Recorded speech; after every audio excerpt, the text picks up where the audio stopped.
as we continue our Christmas devotions in Hebrews. And I want to say thanks to all those who have taken us so far. And if you're following today, we're about to jump over a chapter. We're skipping chapter 11, not because it's not fantastic, but because we could have done a whole series of devotions just from chapter 11.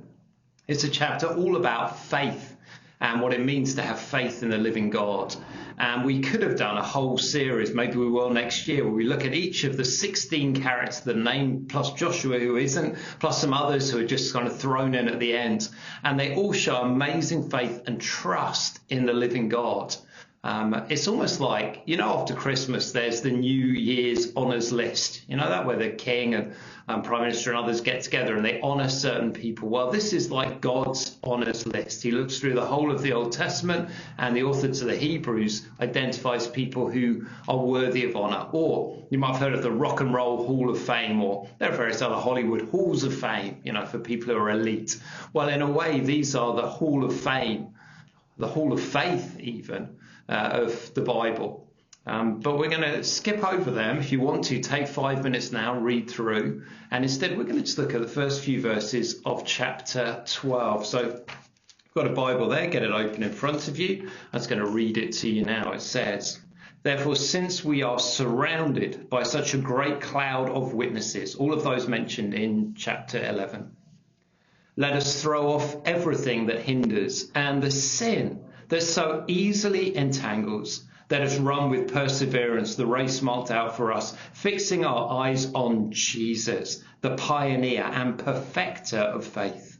For the joy that was set before him, he endured the cross, scorning its shame, and sat down at the right hand of the throne of God. Consider him who endured such opposition from sinners, so that you will not grow weary and lose heart." The whole picture here in chapter 12 is of a race. Let us run with perseverance. The writer to the Hebrews is saying to them, look, you've got to run with this race that God's laid out for you. It's not purposeless life. It's got a purpose, and it's to do what God has called us to do. But he knows how hard we can find that and how hard they were finding that. Do you see that? "Therefore, since we're surrounded by such a great cloud of witnesses, let us throw off everything that hinders, everything that slows us down, and the sin that so easily entangles." I think at Christmas, it can be easy for us to take our eyes off Jesus. We can be so busy with everything else that we forget him. And as a result, we get slowed down in our own walk with him. It's actually a season when we don't really grow. It's a season where perhaps things that aren't sinful slow us down. We're supposed to throw off everything here that hinders us, that stops us from running fast towards Jesus. And I think those can be good things that just get in the way. There might be material things that we particularly focus on at Christmas, the buying and giving of gifts, or meals out, or experiences. It could be family just becomes way too important, and we neglect our church family because we think our own family matters so much more. It could be just that need to be appreciated, when we're not, that we just feel sad. And there's so many things at Christmas that can just slow us down and make us take our eyes off Jesus. And that's before we get into sin. Christmas has big sins. Materialism can be a big sin at Christmas time, just wanting more and more material things, or being greedy, just thinking it's an excuse to eat far too much or drink far too much, and the drinking then leads to other sins. And we need to be on our guard, because do you see that, what it says here? The sin that so easily entangles. We don't have to go looking for trouble when it comes to sin. We easily get ourselves into trouble. So Christmas is a time for us to be vigilant, to think, what is slowing me down in my walk with Jesus? Which sins am I particularly prone to at Christmas time? Maybe it's anger or frustration. Maybe it's a sort of sense of despair. Whatever it is that we just fall into, we need to lift up our eyes to Jesus and continue on our race with him. And we need to be mindful that for some, Christmas is particularly hard. Verse 3 says, "Consider him who endured such opposition from sinners, so you'll not grow weary and lose heart." We need to remember for some, Christmas is a particularly challenging time of the year.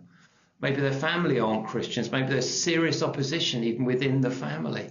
Let's make sure we pray for people who we know are going to be facing a difficult time this Christmas, because they are the only Christian in their family. They're going to be surrounded by those who don't yet know Christ. Pray for them who are enduring opposition, perhaps even over the Christmas period.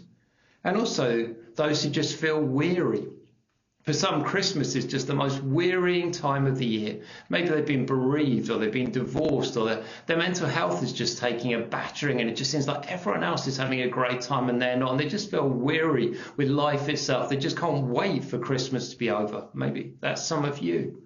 Let's be mindful of people for whom that's how they feel at Christmas time. Let's do what we can to be good friends. Let's be prayerful for those facing opposition or feeling weary. Let's do what we can as a church family to point one another to Jesus this Christmas time, because ultimately we will only run the race set out before us if we keep our eyes fixed on Jesus. It's an amazing thing to think at Christmas time we can sometimes slow down and just think afresh how amazing it is that the God who made the universe became one of us so that he might rescue us, so that he might, in a sense, go ahead of us and complete the race, and we can keep our eyes fixed on him. And let's remember also that great cloud of witnesses. One of the joys of the longer we are as Christians, the more years we have or we've known Christ, is the more people we know who have gone before us, who are in our personal hall of fame. People who have inspired us in our walk. Let's remember them this Christmas time. Those already with Christ in glory. I don't know if they celebrate Christmas in heaven, but I hope they do. I hope that actually there's that wonderful moment where we stop and remember the incarnation for all eternity. That we remember the God who is so great, the God who is so powerful, became one of us to save people like us. And we get to celebrate that with our brothers and sisters from all nations, from all time, in his presence. That's something for me to find out when I get there. Will there be Christmas in heaven? I hope so. I hope so, because there's so much to celebrate because of what Christ has done for us. Let's keep our eyes fixed on him this Christmas time.